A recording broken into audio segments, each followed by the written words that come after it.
مساك الله بالخير. كيف الحال؟ أول شيء أحب أوصل رسالة أن السوشيال ميديا ما هي كل شيء، ولا هي أساس لنقل فرحة شخص أو حزنه أو أي أمر كان.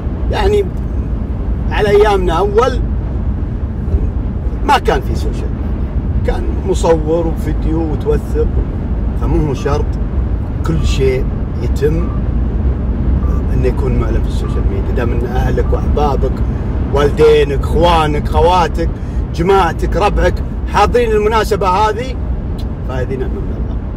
عموما احب اختصرها على الجميع.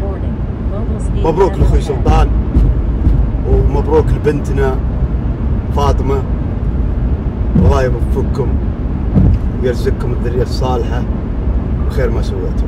السلام عليكم. مساكم بالخير.